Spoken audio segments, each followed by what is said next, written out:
Random Podcast con Manu y Jets.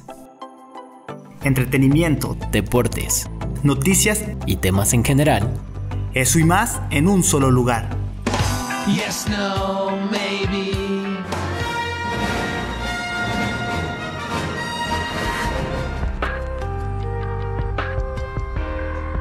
Y ahora vayamos con los ángeles adolescentes a los lugares más altos, alejados y gélidos, con el superhéroe del mundo, Capitán Cavernícola. Ahora estás en estado random. En estado random. Hola, ¿qué tal amigos? Sean bienvenidos a este segundo episodio del Random Podcast. Es un gusto volver a estar aquí con ustedes. Hoy es domingo 5 de mayo, día de la Batalla de Puebla. En un momentito tal vez toquemos ese tema un poco, pero el día de hoy está conmigo y como siempre Manu. ¿Cómo estás, Manu? Hola, muy bien, hola, bienvenidos a todos. Buenas tardes, buenos días, buenas noches, dependiendo la hora en la que nos escuchen. Muy contento de estar otra vez aquí contigo. Y pues a darle otra vez, otro día más para darle. Sí, ¿qué tal el recibimiento por parte de la gente del primer episodio? Fue bueno. De verdad eso nos hizo sentir muy bien. Neta, gracias a todos por su apoyo y como dijimos vamos a estar tratando de ser frecuentes.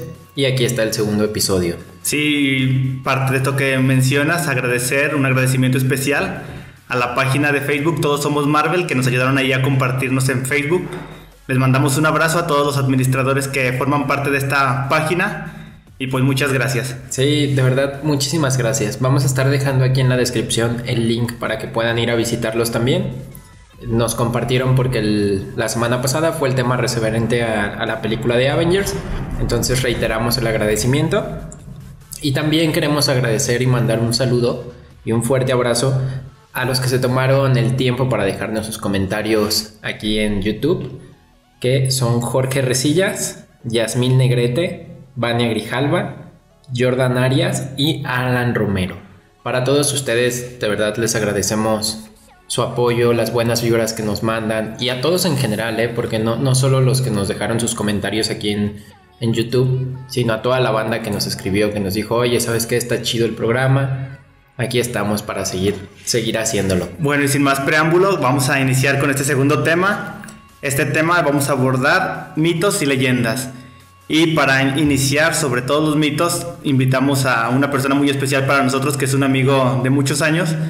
Él es Carlos. Carlos es médico pasante, aún no tiene cédula profesional, pero ya tiene los conocimientos suficientes para poder recetarnos unas cuantas drogas. Él está aquí muy contento y vamos a desmentir algunas cosas médicas, mitos médicos, que luego tenemos esas dudas y no sabemos a quién preguntarles. Pero nosotros tenemos a la persona ideal. ¿Cómo estás, Carlos? Pues buenos días, muchas gracias por invitarme antes que nada. Pues siempre es un gusto estar aquí con ustedes y esto que es un poquito diferente y ojalá que el contenido pueda ser de utilidad o del agrado de quien lo escuche. Sí, de hecho, esto que mencionas, esperamos que sea de utilidad, porque de pronto, como decimos, a final de cuentas son mitos, rumores que se van compartiendo de boca a boca y se van volviendo como una verdad o falsa verdad. Sí, o dejas que una persona que dice saber te dice su verdad y ya tú te la crees. Por ejemplo, que te dicen, no sé, tu mamá te dice, tómate esto, y ya tú te lo tomas y tú toda tu vida lo crees verdad. Y luego le dices a otro amigo, tú también tómate esto, y él es alérgico y se te muere tu compa por andar creyendo esas cosas. Sí, y también aprovechamos esto que dices de que alguien te dice, tómate esto. Yo creo que es un buen tema para partir de ahí, la automedicación, porque es muy común que empiezas a tener un síntoma o algo y te vas a la farmacia y dices, güey, dame esto, porque yo ya, no sé, supongamos cuando es el dolor en la garganta que empieza, mucha gente lo más común es como, güey, pues toma amoxicilina, sin realmente tener un diagnóstico o haber acudido con un médico, o si tienen amoxicilina que les quedó de la vez anterior, se la toman. ¿Qué onda con la automedicación? Pues en general la automedicación es muy peligrosa y como parte pues, del gremio médico siempre no es recomendable hacerlo. Es difícil ir contra este tipo de prácticas porque va más allá de la época moderna. Desde siempre la gente ha tratado de ser responsable de su propio proceso de salud y enfermedad.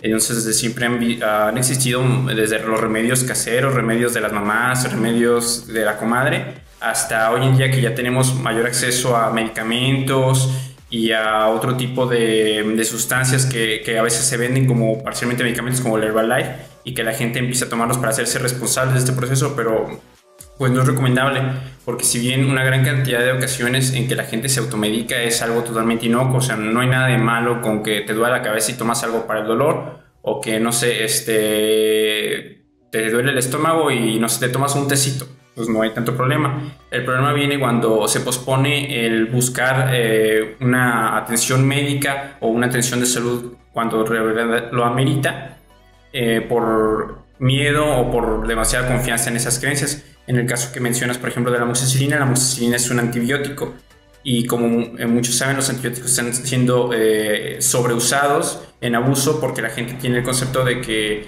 cuando hay este proceso de enfermedad siempre se debe a una infección por una bacteria y que requieren un antibiótico para curarse, pero la elección y el uso del antibiótico es más complejo que solo tomar la amoxicilina o que solo ir a la farmacia por un medicamento.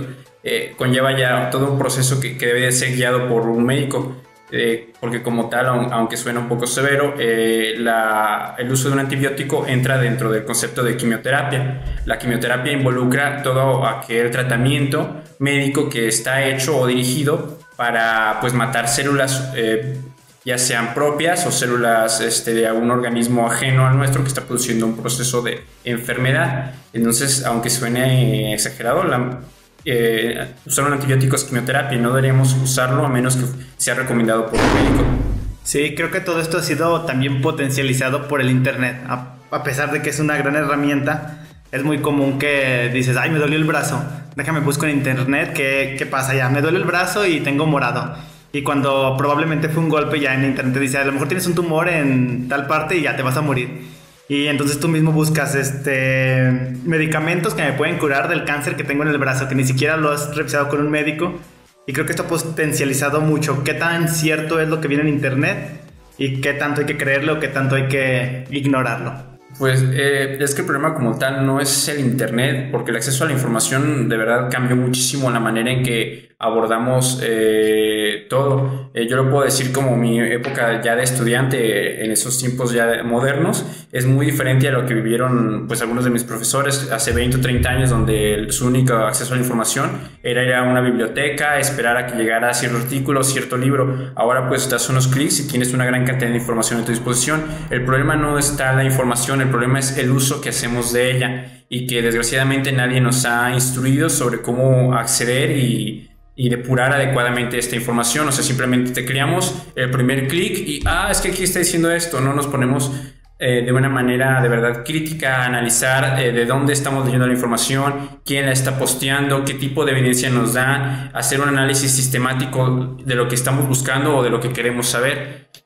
Y pues nos lleva a esos errores, porque siempre hay blogs amarillistas que buscan una visita, que buscan tener una tendencia, y pues solo van a generar como pues el ruido o el eco para que la gente los comparta y no información real. Sí, además, hace ratito mencionabas, las personas a veces no van a un médico por miedo, pero incluso el acceso a esta información errónea o exagerada tal vez provoca más miedo, porque es lo que menciona Manu, nos dice, oye, ¿sabes qué? Busqué que tengo esto, y de repente ya te das cuenta que tienes un diagnóstico y que te quedan 6 meses de vida. Entonces, para la gente de pronto sí puede ser un poco que les genera algún miedo el hecho de acudir a un médico y que se los confirmen y que efectivamente les quede el tiempo que les queda, pero yo creo que en la mayoría de los casos es algo sencillo. Entonces creo que hacer la invitación a las personas que nos están escuchando a que acudan a un médico ante cualquier sospecha de algún diagnóstico, que mejor lo consulten. Y como mencionábamos, tratar de, en la medida de lo posible, evitar la automedicación y acudir con un experto, porque a final de cuentas es su labor, están para ayudarnos y no hay que arriesgarnos con nuestra salud. Esto que decías de que cada uno es responsable de su salud, hacerlo justamente de esa forma responsable, conscientes.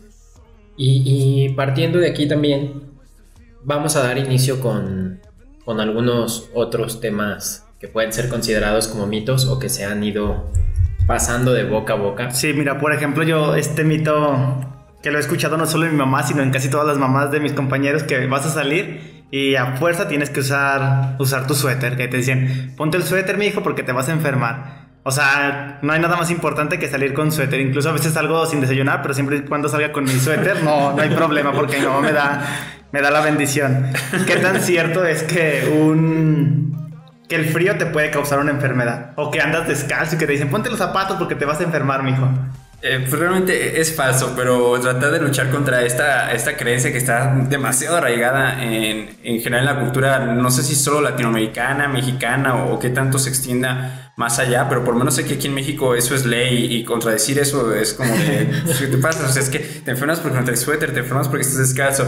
Y realmente no. Es cierto que el clima y que los factores ambientales influyen en este proceso de salud y enfermedad y que pueden favorecer la aparición de infecciones, pero no son el determinante y no son lo que hace que ocurra la enfermedad como tal. Cuando tú te enfermas por algo respiratorio, pues muy seguramente es algo infeccioso. Y las infecciones se dan porque pescaste un virus, pescaste una bacteria, pescaste algo que te está enfermando. Y eso no ocurre por estar sin suéter, por estar descalzo. Eso ocurre porque no te lavaste las manos, porque tocaste alguna superficie contaminada, porque tuviste un contacto cercano con alguien más que estaba enfermo. Principalmente porque no te lavaste las manos. Eso es 9 de cada 10 veces un lavado de manos no adecuado es el que te va a producir una infección. Y que muchas de nosotros los hacemos erróneamente, solo aventamos el jabonazo y 2-3 segundos agitando las manos y vámonos. Y creo que eso conlleva un proceso más específico donde incluso tienes que limpiar tus nudillos, porque finalmente cuando agarras un objeto tienes contacto con algo y lo llevas cerca de tu boca o de alguna parte delicada del cuerpo, pues también estás usando toda tu mano y no solamente específicamente lo que te enjabonaste, ¿no? Sí, y también, por ejemplo, en esta cuestión, el lavado de manos, yo creo que es recomendable, por ejemplo, cuando vas en el transporte público, realmente no sabes qué manos hayan pasado por ahí y qué tipo de persona, si estaba enferma, como mencionaba Carlos. Entonces, tener este aseo o procurarlo de manera frecuente para evitar posibles contagios. Y bueno, esto sí creo que es ley aquí en México al menos. Si alguien que no sea de aquí de México nos escucha, cuéntenos cómo es la experiencia en cuanto al frío. Y también esto va de la mano cuando estás enfermo de la garganta o ya tienes un resfriado. ¿Qué tan cierto es el hecho de que comer, por ejemplo, nieve, helado, lo potencialice o perjudique más a la enfermedad?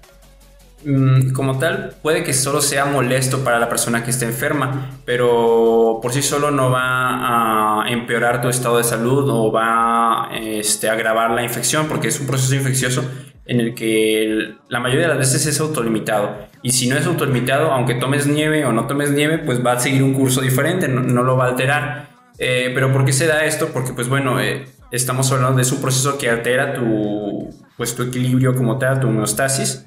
Entonces obviamente si tu garganta está inflamada, si está edematizada, si estás teniendo fiebre, pues ingerir bebidas frías como nieve o algo así te va a producir malestar, pero porque tu estado de salud no es el adecuado y vas a sentir este estímulo frío, este estímulo en temperatura como algo adverso, pero como tal no va a empeorar tu infección. Bueno, y también muy común que estás enfermo, vas con tus amigos y te dicen échate una cervecita y que dices, bueno, pues estoy tomando medicamento, pero pues sí me la aviento. Verdaderamente no sabemos cuáles son las consecuencias de hacer esta acción de tomar alcohol. No sabemos si la nota hace efecto del medicamento o a lo mejor te puedes enfermar. ¿Cuál es realmente lo que pasa cuando ingieres alcohol y estás tomando medicamento? De hecho, antes de que nos respondas, ¿qué tan frecuente es que te preguntan esto? Porque debo confesar que yo a Carlos le he hecho esta pregunta en varias ocasiones. Entonces, ¿qué tan frecuente es que los médicos reciban esta pregunta de, oye, ¿puedo pistear con este medicamento? Sí. Varía un poco, todo depende de qué tanto pistea la persona con la que estás conviviendo. Cuando tengo algunos amigos que sí son un poquito más adeptos a esta práctica, y entonces sí con más regularidad me preguntan, oye, es que me estoy tomando esta cosa, ¿no hay pedo si tomo? No hay problema. Hay otras que es más raro. Entonces, pues varía un poquito según tus círculos. Okay. ¿Y qué pasa cuando estás tomando medicamento e ingieres alcohol? Depende mucho del medicamento, no podemos generalizar. Como tal, el medicamento es un fármaco porque también interviene con tu sistema nervioso central y también tiene un metabolismo que puede verse entorpecido o puede entorpecer el metabolismo de otros medicamentos. Pero pues se debe de individualizar, no podemos hacer como una indicación absoluta de que nunca se debe de beber alcohol y medicamentos. Obviamente no es lo más recomendable si estás ingiriendo algún medicamento mezclarlo con alcohol, a menos que conozcas que estás ingiriendo. Entonces pues lo más adecuado sería que si tienes alguna duda pues le preguntes a tu médico, aunque debo aclarar que la mayoría de las ocasiones que como médico prescribimos algo que sabemos que no debe de tomarse con alcohol, hacemos la recomendación en el momento que estamos recetando. ¿Sabe qué? Durante el tratamiento no ingiere alcohol. ¿Qué puede ocurrir? Pues es variado. Hay algunos medicamentos, en específico como el metronidazol, por ejemplo, que tiene un efecto muy peculiar llamado efecto antabús, si mal no recuerdo, en el que de verdad te sientes muy mal si ingieres alcohol, porque interfiere un poquito con el metabolismo este medicamento del alcohol, entonces te produce malestar, o sea, te sientes como crudo sin necesidad de ponerte pedo, te vas a sentir mal. Se hace la recomendación, si estás tomando este medicamento, no ingieras alcohol. Hay otros más peligrosos si estás tomando, por ejemplo, benzodiazepinas o algún calmante fuerte. Obviamente no debes de mezclarlo con alcohol porque va a potencializar el efecto pues de somnolencia, de este efecto depresor que pueden tener esos medicamentos, y también en ese caso es así como muy, muy estricto la indicación, no me lo mezcles con alcohol. Fuera de eso, la mayoría de los otros medicamentos terminan siendo inocuos, salvo algunas excepciones. Hace ratito mencionabas esta parte de Herbalife y todos estos medicamentos que, bueno, sí, no, o sea, como los dicen algunas personas, los llaman así, o alguna solución para una enfermedad. Algo que también está muy en boga es la homeopatía. Toda la homeopatía, toda la gente que dice, pues estoy enfermo, pero no voy a ir con el simi, mejor voy a ir con el de los chochitos, o en lugar de ir con el médico familiar. Realmente, ¿qué es la homeopatía?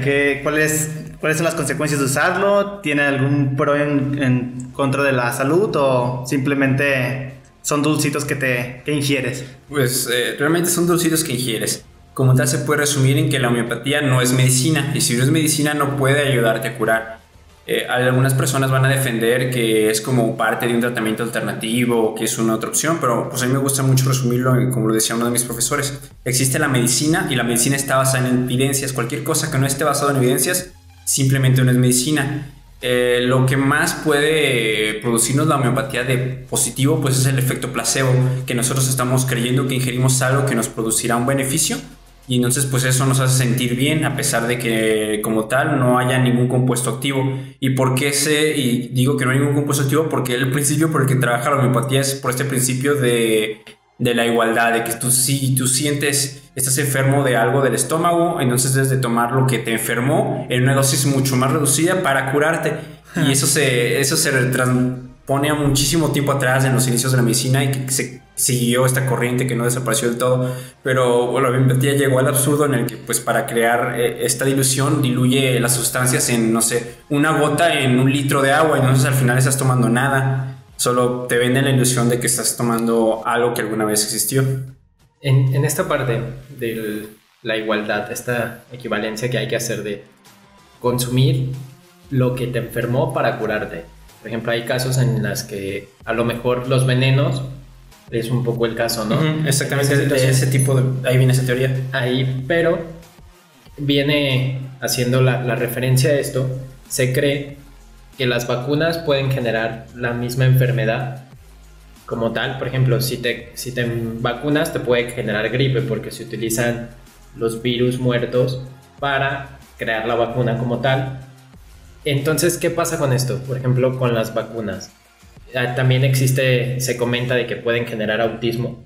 ¿Qué pasa con las vacunas como tal? Ahí con las vacunas no es ninguna creencia, realmente funcionan. Cuando una vacuna sale al mercado no fue algo que se le ocurrió a un tipo que vende Herbalife, o sea, es algo que se estudió mucho tiempo, en el que se gastó mucho dinero, en el que estuvieron involucradas muchas personas, y después de que están muy seguros de cómo surge, lo lanzan al mercado.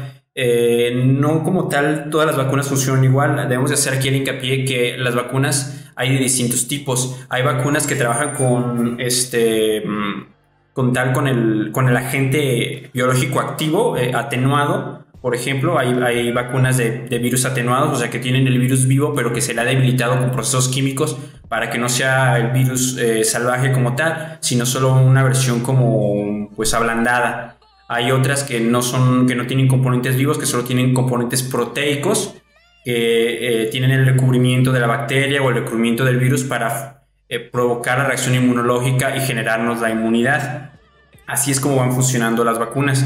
Es por eso que nos producen esta inmunidad, no porque como tal produzcan la enfermedad, sino porque producen la reacción inmunológica similar a la que produciría la enfermedad en nuestro cuerpo, y favoreciéndonos de esta función de memoria que tiene nuestro sistema inmune. Quiere decir que entonces cuando estemos expuestos al agente real, nuestro cuerpo ya va a estar capacitado para poder eliminarlo sin que se produzca la infección.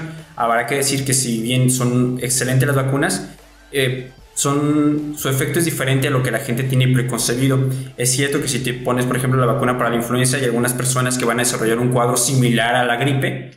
Durante un día o dos puede que tengan un poquito de fiebre o de malestar general, porque este mismo proceso inmunológico que se desencadena con la inyección de la vacuna les produce estos síntomas, pero no tienen la infección y no se desarrolla la infección. Ahora, otro punto aparte es que no todas las vacunas te producen un 100% de inmunidad a la infección llana como tal. En el caso, por ejemplo, de la vacuna de la influenza y de la vacuna de algunos otros tipos de enfermedades, no te protege al 100% de la enfermedad, pero sí te protege al 100% de desarrollar un caso grave. Por ejemplo, en el caso de la influenza, no te da una protección del 100%. O sea, hay personas que se vacunan contra la influenza y les da influenza todavía porque no se genera una inmunidad del 100%. Pero ¿por qué nos beneficia entonces? Porque lo que sí es seguro es que si te vacunas contra la influenza tienes un 60% aproximadamente de posibilidades de no contraer influenza. O sea, un 40% de que a lo mejor todavía te da, pero es un 98% o más seguro de que si te da influenza no vas a desarrollar un cuadro grave de influenza, va a ser un cuadro mucho más leve y entonces no vas a tener riesgos de complicaciones que terminan matando a las personas. Por ahí de repente ves comentarios de que toda la pandemia del HN1 y la influenza fue todo un complot del gobierno para vender medicamentos, y dices, Dios mío, no puede ser posible que estas personas tengan tanto miedo en la realidad. Y esta es la función realmente de las vacunas. A veces no siempre previenen la enfermedad, pero siempre previenen las consecuencias. Sí, creo que hay un miedo de todas las personas tenemos esta parte escéptica y que decimos que está todo comploteado con el gobierno y que ya hay ovnis en Estados Unidos, pero no nos han querido decir. También se habla mucho de esta parte médica que todos decimos, no, es que la cura del cáncer, la cura del SIDA y de todas estas enfermedades más graves que ya tienen la cura, pero verdaderamente no se da como tal esa cura porque las empresas médicas, farmacéuticas, de ahí hacen mucho dinero. ¿Qué tan cierto o qué tan oculto están todas las medicinas que podrían curar este tipo de enfermedades? Es totalmente falso. Y es porque pues viene de este miedo irracional a los conspiranoicos que creen que todo es controlado por los Illuminati o por sociedades secretas. Pero lo cierto pues es que no es posible eso. Las enfermedades no son un negocio como tal, como lo ven las personas para las farmacéuticas. Es cierto que ganan un dinero considerable con sus medicamentos, pero también gastan mucho dinero en generarlos. Y si no ha surgido la cura para esas enfermedades es porque realmente encontrar una cura para esas enfermedades es muy difícil. Y día a día se trabaja para lograr mejores tratamientos, para tratar alguna vez de lograr una erradicación de esos padecimientos. Pero no es posible. Si no se ha dado es porque es difícil. Y si tienes dudas, lo único que deberías de hacer es pues, estudiar un poquito al respecto para darte cuenta de la complejidad que involucra esta enfermedad. No es algo tan sencillo como que con una pastilla o con un tratamiento se va a quitar. Y es por eso que ha sido difícil eliminarlas. Ahora, este complot de que la gente enferma da más dinero es mentira. O sea, económicamente está demostrado que una persona sana genera más ingresos a todos en general que una persona enferma, porque no solo gasta en medicamentos, gasta en entretenimiento, gasta en comida, gasta en servicios. Entonces es un concepto erróneo de economía el que se tiene de estos conspiranoicos de que las personas enfermas son una fuente de ingresos. Sí, ahorita tocando el punto de la parte de la paranoia colectiva o esta conspiraciones que se creen que existen, mencionabas hace ratito el efecto placebo. ¿Qué tanto influye en la recuperación de un paciente de alguna enfermedad, llamémosla X, su estado de ánimo? El hecho de que esta gente que de pronto pasa por alguna enfermedad fuerte, ¿y qué tanto influye o no su estado de ánimo hacia la enfermedad? Por ejemplo, así un caso específico, un tío de una conocida le diagnostican cáncer un día anterior, él se dedicaba a la siembra, sale a sus actividades normales se siente un poco mal, va al doctor, le dicen tienes cáncer, al día siguiente ya no se puede parar. Cuando a lo mejor los síntomas previamente eran exactamente los mismos que está teniendo ese día. Creo que ahí sí hay como algo pues mental, que tú mismo te estás sintiendo mal porque sabes que sí, verdaderamente estás enfermo y no era solamente un malestar físico. Muchísimo.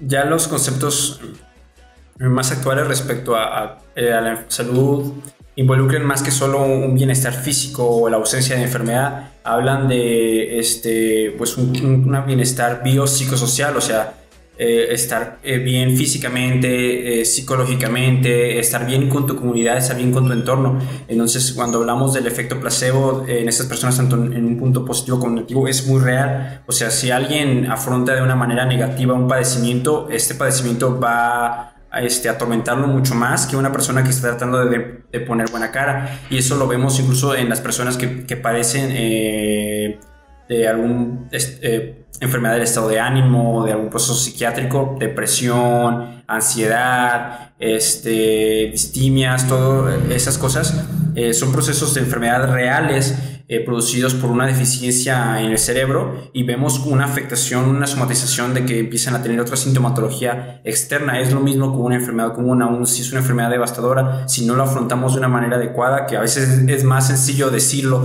que hacerlo, pues obviamente nos va a cargar más duro. Bueno, y ya para cerrar el tema de las vacunas, regresando un poquito, creo que ahorita viene un oleaje de muchas personas tontas que se volvieron antivacunas, que están promoviendo el antivacunas, y pues yo digo, si vas a ser antivacunas, ¿por qué no te vacunas tú? Pero lo que hacen es que no vacunan a sus hijos, y ellos son los que verdaderamente van a sentir pues estas afectaciones. ¿Qué pasa con la gente antivacunas? ¿Cuáles son todas las causas y todas las consecuencias que puede desencadenar los niños, las personas, ya sea en el entorno individual de una familia, tanto como sociedad? Pues es un tema muy complejo. Las vacunas vinieron a cambiar radicalmente muchos escenarios de enfermedad alrededor del mundo.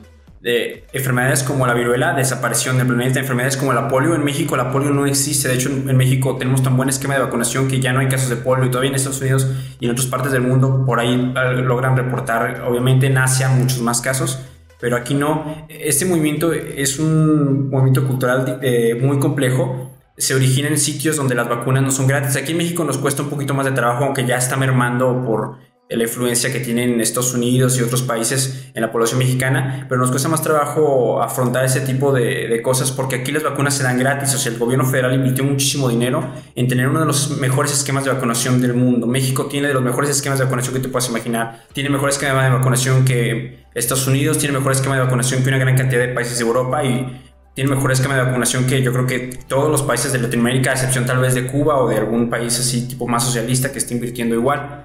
Entonces aquí lo dan gratis, por eso no vemos esta amenaza. Pero en otros países donde las vacunas no son gratis y se cobraban, pues obviamente surge esta resistencia de personas que creen que son un negocio, que son inventadas, que las venden para ganar dinero, y se basan de artículos fraudulentos. Hubo un artículo hace muchos años, creo que se fue como 10 años o más, que hubo un médico que relacionó la vacuna no recuerdo si fue la vacuna de gripe o una vacuna allá en Estados Unidos con el diagnóstico de autismo en niños de 2 o 3 años.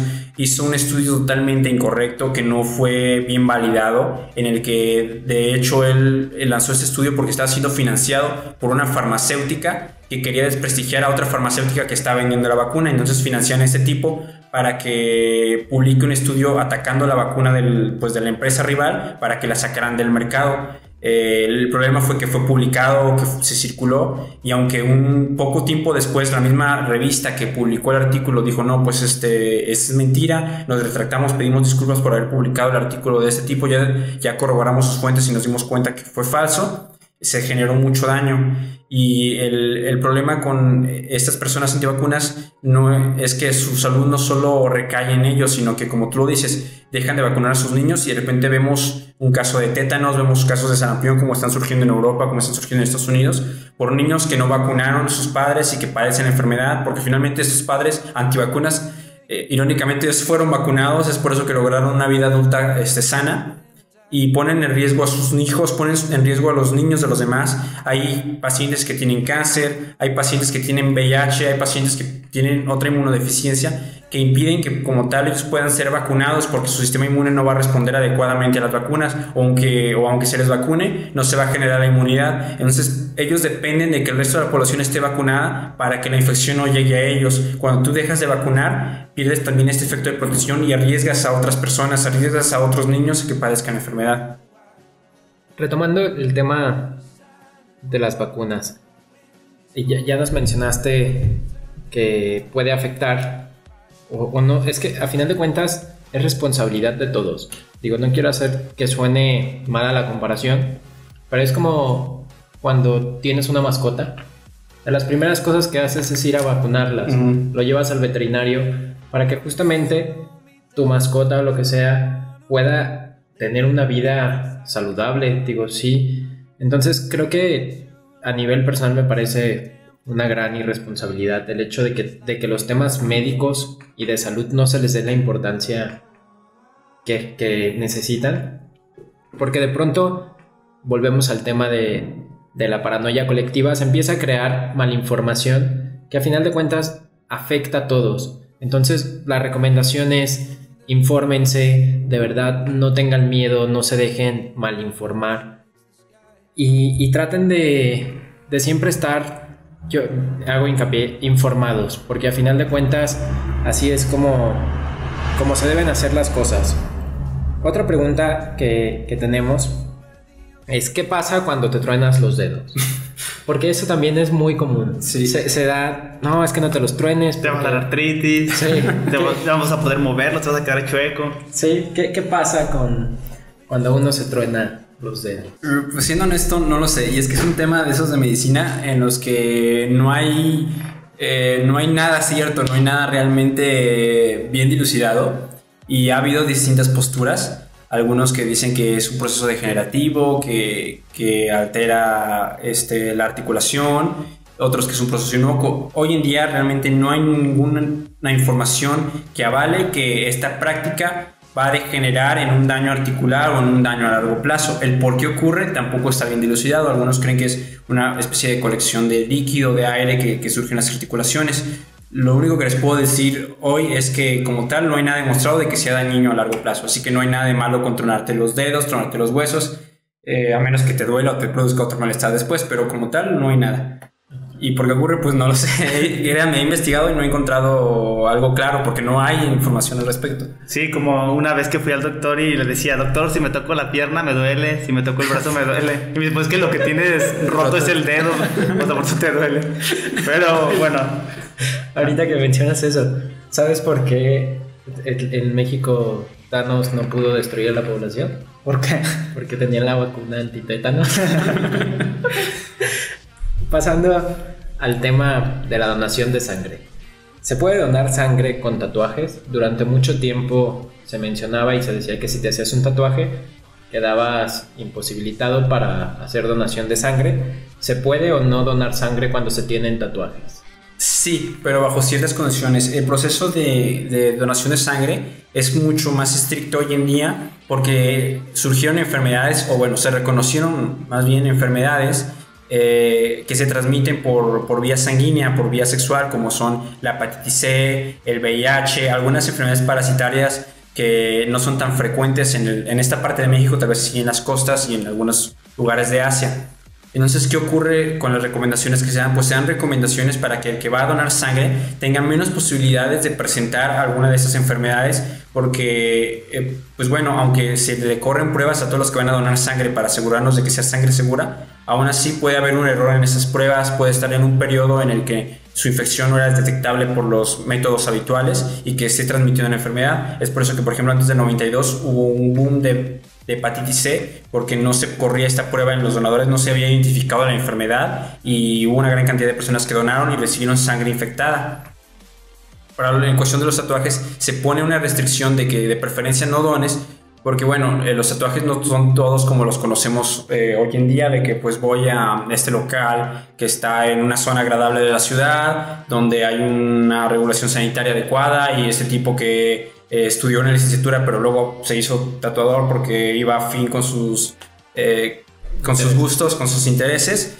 Realmente los tatuajes no siempre fueron así. Hay que recordar que los tatuajes, aunque a la gente no le guste aceptarlo, iniciaron como proceso de marcaje para prisiones, para esclavos, para medios socioeconómicos bajos que los utilizaban para adictos, y entonces eso hacía que las condiciones de salubridad de las personas tatuadas fueran pues menores que las de una persona no tatuada. Por eso esta prohibición.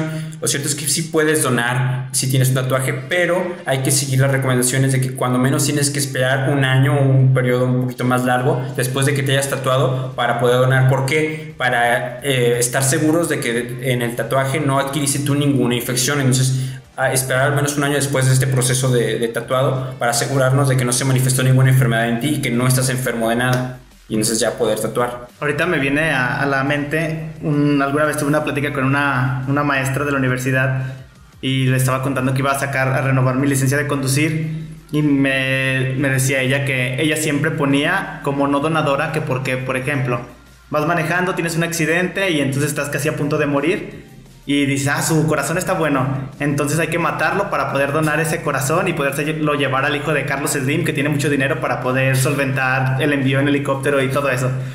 Y entonces, o sea, dentro de mi malinformación como que me metió paranoia y dije, no mames, y yo siempre estoy como donador, que me van a matar cuando tenga un choque muy, muy X. Y dentro de todo esto, así incluso yo así como que les decía a otras personas, no manches, si tienes un accidente y estás como donador te puede pasar algo. Ya después corroboré que esto no es cierto. ¿Cómo es el proceso específico de un accidente y de que puedas donar los órganos? ¿Y qué tan cierto es que te puede pasar esto que comentaba? Es muy complejo, realmente escapa a lo que yo pueda aportar como tal en la plática, porque involucra un sistema enorme. Un órgano no es algo tan sencillo como una pieza de una máquina o como un pedazo de algo. O sea, es una parte viva y tiene que llegar viva a la sala de operación, tiene que llegar viva a la reconexión, y es muy complejo. Entonces es un proceso en el que tienes una ventana muy pequeña de algunas horas en lo que puedes llevar el órgano desde donde está falleciendo el paciente hasta donde lo tienes que trasplantar. Es por eso que todo se mueve así de manera increíble. Mueven helicópteros, mueven todo tipo de transporte para llevar este pedazo de vida a otro sitio. Este miedo, igual otra vez con los conspiranoicos, es que me van a matar para darle mi órgano a otras personas, es que es mentira. Lo cierto es que ni siquiera es práctico hacerlo así. Imaginemos que el hijo de Carlos ocupa un corazón y entonces están buscando matar a alguien compatible para llevárselo. No es útil. El corazón vive menos de 6 horas, vive un periodo de tiempo ridículamente corto fuera de un cuerpo humano vivo. Entonces no es práctico siquiera matar a una persona para llevarnos el corazón a otro lado, porque estamos hablando de que ese periodo de horas tiene que involucrar todo, no solo el transporte, también la cirugía. O sea, la cirugía te va a llevar un montón de horas. No puedes esperarte tú a que vas a matarlo y en media hora ya vas a estar en el quirófano con todo listo para operar. Pues es imposible. Entonces realmente, de hecho, a los que son donadores de órganos se les mantiene con vida porque te sirven vivos.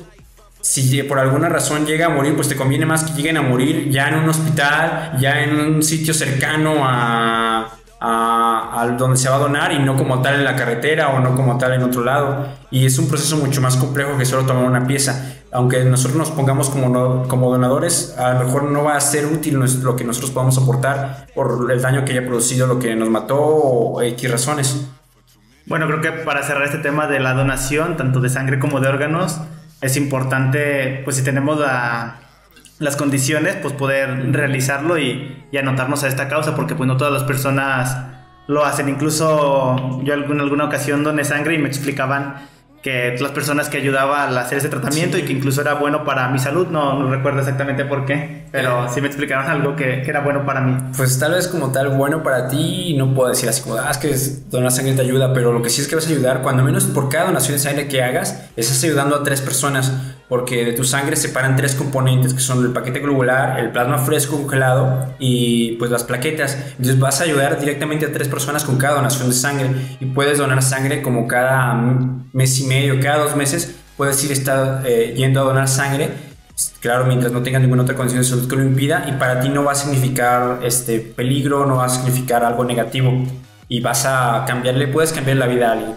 Hoy en día pues requerimos de los donadores de reposición, o sea, de gente de que pues es que tengo un familiar enfermo y me pidieron tantos donadores, y pues así es como de una manera u otra se suplen esas necesidades del sistema de salud. Pero eso ya no debería de existir, porque eso pues propicia a que la gente que vaya a donar no lo haga en las mejores condiciones y que la sangre que se done no sea segura. Por eso es el llamado a que la gente sana de voluntad vaya a donar sangre. Pasando a otro tema, es el hecho. Normalmente uno tiene medicina en su casa, caducan, hay que tener algún cuidado especial con la medicina que se desecha. Se puede desechar sin ningún riesgo, sin tomar, depende del tipo de medicamento. ¿Qué hay que hacer con los medicamentos que están por ahí arrumbados en casa y guardados en un cajón? O inclusive también creo que está esta teoría de que a lo mejor la medicina ya expiró y la ingieres, te puede hacer daño, tiene alguna contraindicación, contraproducencia contra tu cuerpo.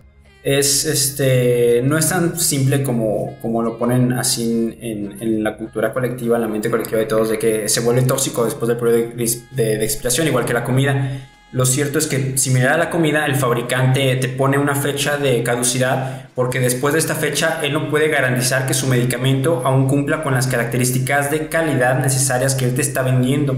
Entonces no es recomendado ingerirlo después de eso. ¿Qué ocurre si ingerimos un medicamento caduco? En la mayoría de los casos lo que va a ocurrir es nada, o sea, simplemente el medicamento probablemente ya no funcione de la manera adecuada, probablemente funcione igual o a lo mejor funciona de una manera disminuida. Es cierto que hay algunos medicamentos que después de su periodo de caducidad sí son peligrosos. En el caso específico, por ejemplo, de las tetraciclinas, un tipo de antibiótico que no es recomendado ingerirlo después de su fecha de caducidad porque se han visto pues procesos adversos con esta ingesta. ¿Cómo debemos de deshacernos de los medicamentos caducos que tengamos en casa? Hay algunos centros de acopio, Cruz Roja, la Facultad de Medicina de León realiza centros de acopio de medicamento caduco para que tú lleves y lo deseches, y es como lo ideal por hacer para que se deseche de manera adecuada. Si no tienes esta oportunidad, o no sé, son 2 cajitas de algo que tienes, tú dices, pues no voy a esperarme para tirar 2 cajitas porque es más peligroso tenerlo en casa porque no sé, tengo niños o alguien lo vaya a agarrar así. Pues lo mínimo que se puede intentar hacer es desecharlos de manera en que no puedan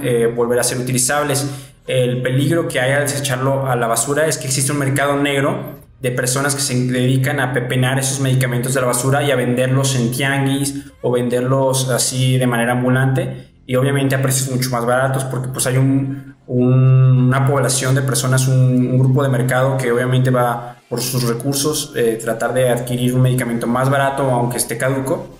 Y ese es el peligro, pues que va a representar un riesgo sanitario, porque en primera no estás asegurando que el medicamento que les estés dando vaya a cumplir con la función que originalmente estaba delimitada, y en segunda porque pues puede entorpecer su tratamiento al no estar tomando sus medicamentos de manera adecuada. Entonces, si no vas a llevarlos a un centro de acopio, cuando menos quítalos del empaque. O sea, si vas a tomar la pastilla, no sé, verterlas en el inodoro o separarlas así, destruir la cajita para que no pueda ser comercializada una vez que es desechada.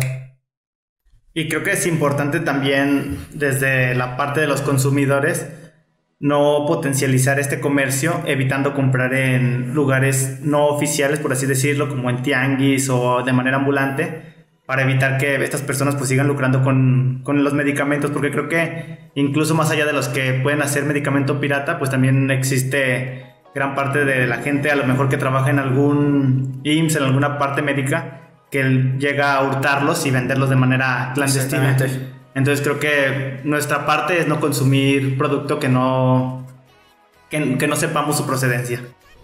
Vamos a hacer un cambio de tema abrupto. Vamos a pasar a platicar sobre, retomando un poco esta parte de mitos y leyendas. Ya estuvimos platicando un poco sobre mitos de la medicina y de la salud, pero vamos a entrar un poco a la parte paranormal, ¿no? Es muy común o es muy dado que se escucha que en los hospitales pasa tal cosa. ¿Tienes alguna anécdota que sepas, alguna historia que le pasó a algún compañero? Si a ti te ha pasado alguna experiencia paranormal en el hospital o fuera del hospital, en la casa, ahorita en un momentito nosotros vamos a compartir algunas. ¿Pero has tenido alguna experiencia paranormal? No, realmente no, y me entristece un poco. Yo soy algo escéptico, por no decir que soy bastante escéptico, pero soy de esos escépticos que quieren que le demuestren los contrarios. O sea, soy de esos que digo, no existen los fantasmas, esperando un día encontrarme un fantasma, ¿no? O sea, para tener como ese momento mágico de, sí, es cierto, qué buena onda, ¿no? Pero nunca me ha ocurrido pues nada paranormal, y créanme que he estado en varios hospitales de noche y he estado así en varios lugares de noche y pues nunca ha ocurrido nada. No sé si de verdad tenga que ver con esto que dicen que no todas las personas son susceptibles o son sensibles a a ver estos fenómenos. Quizá yo no lo sea, pues es un poco triste. He escuchado historias de compañeros, de conocidos de hospitales, o historias así un poquito pues más tétricas respecto a... Más que nada, ellos lo hacen referencia, o los que he escuchado más frecuentemente son respecto a pacientes que están muriendo y que dicen ver a familiares que fallecieron, o que dicen ver presencias o ver cosas en su sala, en su cuarto, antes de que ellos mueran. Y eso es lo que más frecuentemente yo he encontrado, así como casos de fantasmas o así, pues no me ha tocado que compañeros me platiquen ese tipo de experiencias. Lo cierto es que aunque parezca difícil de creer, en los hospitales, cuando menos públicos, es muy difícil estar solo. Realmente encontrar un rincón del hospital donde solo tú estés es muy difícil. Hay una gran cantidad de gente ahí, entre pacientes, trabajadores, otros médicos, compañeros tuyos. Entonces, si encuentras un rincón en el que estés tú totalmente solo, fuiste pues muy afortunado. Siempre va a haber alguien ahí. Y creo que probablemente esta creencia viene de... Uno, pues están personas que están falleciendo, entonces a lo mejor probablemente ahí está el espíritu que apenas acaba de salir de tu cuerpo. Pero creo que ya yéndonos a la parte lógica, también yo lo atribuiría que mayormente la gente que está ahí pues está, o sea, en el caso de los doctores pues están cansados, pueden llegar a lo mejor a estar un poco confundidos en que si ven algo o llamarlo de otra manera. Incluso los pacientes pues creo que tienen un estado de ánimo pues no óptimo, y también a lo mejor ahí pueden decir, no, pues me pasó esto y vi esto, pero realmente no creo que necesariamente sea porque es un ente del más allá. Y está mucho esta relación que haces a que de pronto siempre todo lo atribuimos a los temas con la muerte, a los fantasmas.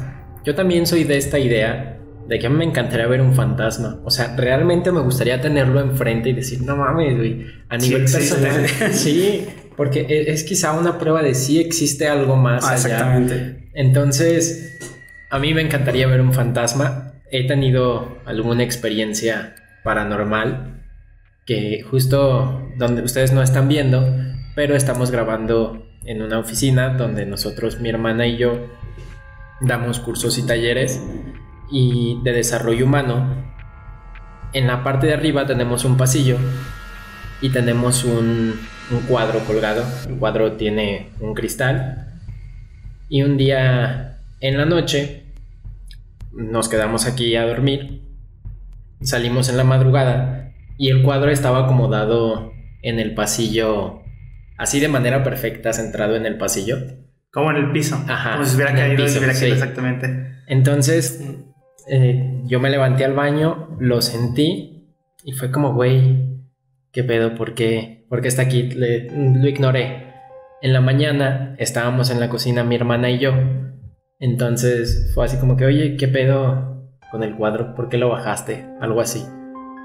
No mames, yo no lo bajé. No mames, yo tampoco. Entonces no encontramos una explicación lógica a qué pasó con ese cuadro, porque si se hubiese caído era como, güey, si hubiese roto el cristal, se hubiese escuchado el ruido del que se cayó. Y probablemente no quedaría en una ubicación perfecta. Sí, entonces fue un tema raro que sí nos dejó un poco sacados de onda, pero ya no le dimos mayor importancia. También cuando llegamos aquí a esta oficina, pasaba que se veía, ustedes tampoco lo ven, pero hay unas escaleras.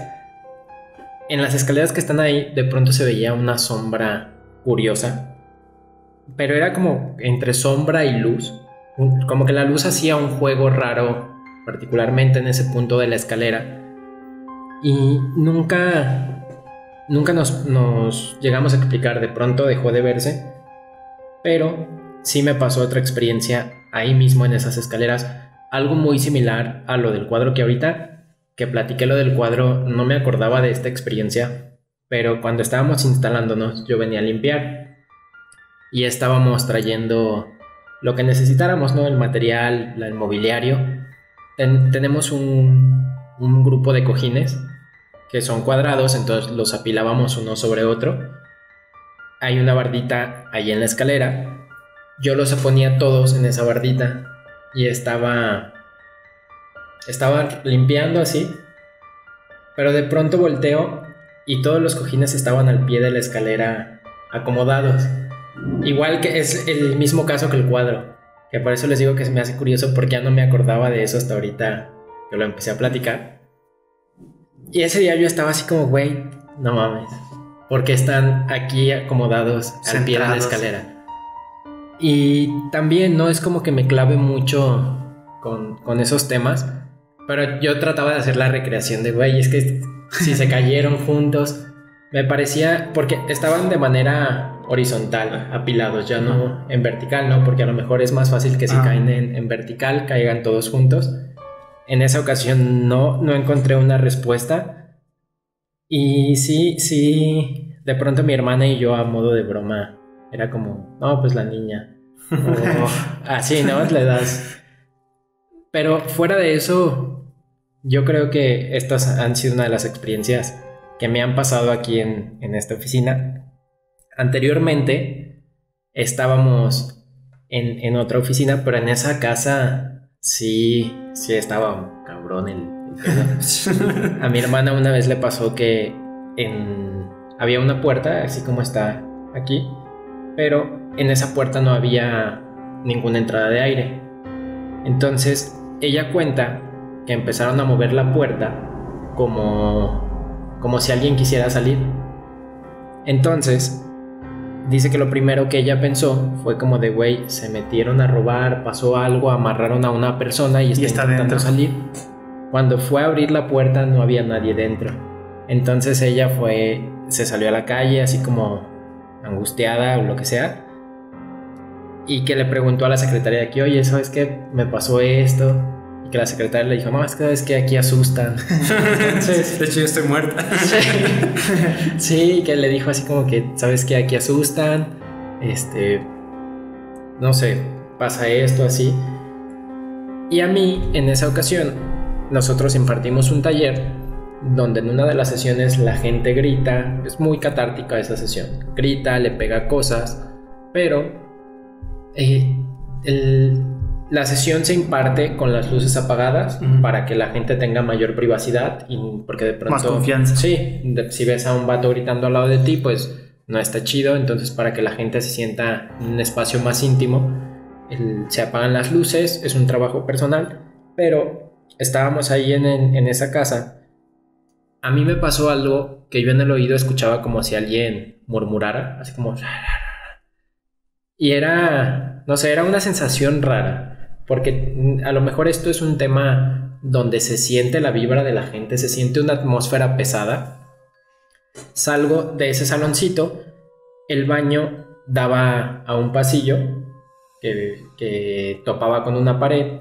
Entonces tú del baño veías el espejo y podías ver el pasillo.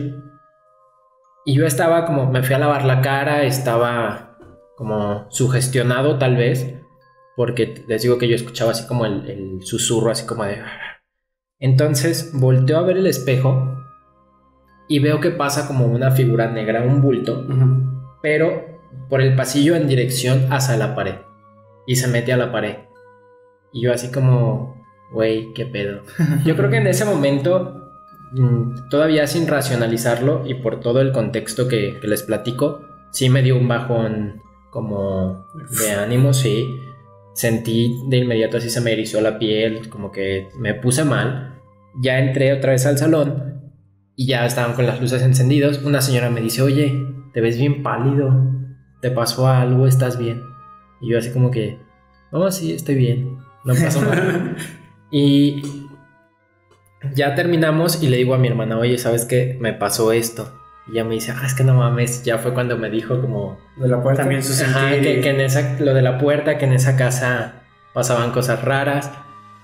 Les digo, nunca me he clavado mucho a buscarle como una respuesta paranormal. Siempre trato de racionalizarlo y decir, güey, pasó por esto, por lo que sea, estaba cansado. Pero antes que en el momento, sí está cabrón sentirlo. Porque es a lo que vamos, ¿no? Yo les digo, a mí me encantaría ver un fantasma, pero tal vez en ese momento reaccione y sería como que, verga, güey, ¿qué hago? Sí, o sea, lo quieres ver, pero de todos te va a dar miedo. Sí, no sé si tú, Manu, tengas... Sí, mira, a mí me pasó algo muy curioso. Yo por mi trabajo me toca estar viajando y me gusta estar investigando como cosas típicas de cada ciudad. Por ejemplo, en Monterrey, que en la Plaza Citadel había un balneario y se murió un niño. Y me gusta preguntar, ¿y el niño sí se aparece? Y pues obviamente pues siempre me dicen que no. Me tocó visitar Chihuahua y ahí hay una historia muy famosa de la Pascualita. La Pascualita es un maniquí, por así decirlo, que está en un aparador de novias. Y esta Pascualita, cuenta la leyenda, pues que era la hija de la dueña, se iba a casar, el día más importante de su vida. No recuerdo cómo murió, pero creo que le picó un alacrán o algo así medio pendejón. Total que fallece la muchacha, era el día más esperado y más feliz. Y pues la mamá en la desesperación, en lugar de obviamente llevarla a que hagan la cremación o el entierro, la embalsama y decide ponerla en el aparador ahí para siempre. Es que los muñecos, creo que los maniquíes eran caros antes. Creo que sí, probablemente dijo, me voy a ahorrar una lana. Total que pues en el aparador principal ahí está la famosa Pascualita. Y ya pues me metí así a buscar más información en Google y me aparecía, sí ha pasado, de hecho ha salvado gente porque es buena. Y una vez una señora le iba a matar a su esposo frente a la tienda y ella la salvó. Y así muchas historias. La atribuyen a que es una persona real por el desgaste de sus uñas, algunas partes de su cara, de sus facciones que son muy, muy reales. Pero pues ya realmente ahí quedó. Pero dije, voy a ir a Chihuahua, necesito ir a ver a la Pascualita. Y ya fui a ver a la Pascualita y estuve viéndola como unos 5 minutos pues para tratar de investigar. Me metí a la tienda y pues verdaderamente yo sí la veía como un maniquí. Después una señora se acercó y me contó que la dichosa Pascualita la habían traído a México para unos estudios que le querían hacer para verdaderamente si era real o no era real. Entonces cuando la regresaron a otra que era más chafilla. Y pues ya como que dije, qué chafa, no me pasó nada. Total, ese día llego al hotel y pues ya me duermo. Y como que en mi sueño escucho que se cae la cortina del cuarto. Y como que según yo me levanté, me asomé y así como que por querer asomarme, vi así como una silueta de una novia y dije, no mames, qué mamada. Pero, o sea, como que en mi pensamiento creí, pues obviamente porque estamos en Chihuahua, no falta un loco que sale en la noche vestido de novia para asustar a la gente. Pero, o sea, ya después de todo este contexto, me levanté y realmente todo estaba soñando. O sea, todo era dentro del mismo sueño. Pero lo que sí me pareció bastante raro es que la cortina sí estaba tirada. O sea, entonces ahí como que dije, mejor no quiero investigar a ver si sí fue cierto o no fue cierto. También creo que fue mucha sugestión de que estaba pensando, a lo mejor sí se cayó la cortina y todo fue dentro del sueño. Pero pues ya a partir de eso trato de evitar estar buscando explicaciones locas a este tipo de leyendas. Como eso, a veces las leyendas y los mitos se vuelven parte de la identidad de la cultura al que pertenecen, del lugar. Porque esto que dices, a mí me tocó también, me platicaste de que la gente decía que la habían cambiado. Estuve buscando y la gente de verdad tiene ese sentimiento de, güey, es que cambiaron a la Pascualita, ya no es la misma. Y es como si pierden esa identidad. Le robaron algo. Sí, aquí en León, creo que no lo habíamos mencionado, somos de León, Guanajuato, por si alguien que no es de León nos está escuchando. Pero hay una historia en la 20 de enero de que desapareció el diablo. Sí. Sí, es una finca abandonada que tiene muchos años bloqueada el acceso por todos lados. Pero cuenta la historia que ahí había un brujo. Bueno, la gente no sabía que era brujo, pero que él decía que cuando se muriera no quería que le hicieran un velorio, que no se siguiera como esa tradición. Entonces que su familia, haciendo caso omiso a los deseos de esta persona, y continuaron, lo velaron, y que cuando estaban haciendo el velorio llegó el diablo y se llevó el cuerpo. Entonces, desde que yo estaba niño, es como, no, güey, es que en la 20 de enero se apareció el diablo y está cerrado el acceso. Está como en obra negra. Sí, casa, sí, es un punto y todo, que se quedó abandonado. Pero creo que esa es como una de las partes de la identidad de la ciudad de León. Y es curioso cómo la gente que a lo mejor le tocó vivir más cercana a esa época, cómo te cuentan la anécdota y dicen, güey, y hoy nosotros la contamos quizá ya sin la misma pasión, por así decirlo, porque es algo que ha ido pasando de generación en generación. Sí, finalmente pues se vuelve parte de la cultura. Todos tenemos o hemos platicado con alguna persona mayor y nos ha contado una experiencia que le vio a cierta persona, y creo que ya es parte de la cultura, no sé si en más partes de Latinoamérica, pero al menos mexicana, es algo muy arraigado que tenemos. Sí, incluso, por ejemplo, a nivel Latinoamérica, el hecho de La Llorona. Ya sé, yo me agüité, pensé que era de México cuando vi la película anunciada. Y dije, ahora resulta que está en todos lados. Sí, es que al parecer es como hay ciertos fantasmas o leyendas que son universales, o sea que no son tan característicos de un sitio, sino que hay versiones de ellos en otros lugares. La Llorona al parecer es algo así. Sí, o incluso el tema del chupacabras. Ah, sí. Ajá, que es Carlos Salinas de Gortari. Se supone, ¿no? Que fue como ese complot político, pero yo no sabía que había surgido en Puerto Rico. Yo pensé que era mexicano. Yo también tenía esa idea, entonces es como, no mames, de pronto cuando lo estás leyendo, para mí fue como, me desilusioné. Porque yo dije así como que, la mexicana. Ajá, yo dije el chupacabras. Bueno, a lo mejor en Puerto Rico era chupavacas o... No, de ahí surge el término chupacabras por las... Como encontraban a los animales, se supone, se lo adjudican allá ese término. Entonces, pero no sé, me imagino como la lógica de... Bueno, es que a final de cuentas, en ese entonces, uno piensa que las cosas surgen en su país... Pero imagínate, güey, el chupacabras así como que, chingado, aquí ya está bien culero, déjame voy. O no sé. Aquí ya me chupé todas las cabras, están bien flacas. Por cabras mexicanas. O La Llorona, ¿no? Es que por eso la película de Estados Unidos, porque la violencia está tan cabrón en México que se va a montar a otro lado. De hecho, creo que La Llorona de aquí, la originaria es de Ciudad Juárez, ¿no? Sí, entonces es como, güey, no sé, eso está chido. Creo que el platicar de fantasmas siempre, y de cosas paranormales, siempre es un tema que yo creo que a la mayoría nos gusta. A veces tal vez por el morbo y por esa sensación de sugestión que te produce, que de pronto sales de ver una peli y vas en la calle así como de, güey, no mames, y si me aparece ahorita algo así. No sé, creo que en el fondo es como de esas sensaciones que mencionábamos. Queremos ver un fantasma. Yo creo que en el fondo la mayoría de las personas se quedan siempre con esa espinita de, güey, tengo ganas, pero me reservo, ¿sabes? Sí. Bueno, es que creo que finalmente si llegáramos a encontrar un fantasma es la respuesta al más allá y que sí existe algo después de la muerte, y es algo gratificante para muchas personas. Sí, exactamente. Bueno, y pues creo que ya con todos estos temas, hoy ya abordamos dos temas creo que bastante amplios y separados entre uno y otro, porque una parte muy racional de la información y la otra más susceptible y probablemente no tan racional y más mística, pero pues finalmente mitos y leyendas que es parte de la cultura mexicana. También queremos reiterar el agradecimiento a Carlos por habernos acompañado el día de hoy. De verdad fue un gusto tenerte aquí con nosotros. Esperamos contar con tu presencia en próximos episodios para igual platicar temas de salud, de interés de la gente, y que se lleven las recomendaciones que hicimos, que mencionamos. Recuerden, por ejemplo, retomando el tema de la automedicación, procurar no hacerlo o hacerlo con responsabilidad, el tema del desecho de los medicamentos, todo lo que ya mencionamos, el tema de beber alcohol o medicamentos, siempre tenerlo con especial atención. ¿Quieres agregar algo, Carlos? Pues gracias por invitarme, la verdad sí fue muy agradable estar aquí un rato, y pues sí, con gusto voy a estar asistiendo mientras sea de aquí de utilidad, está chido.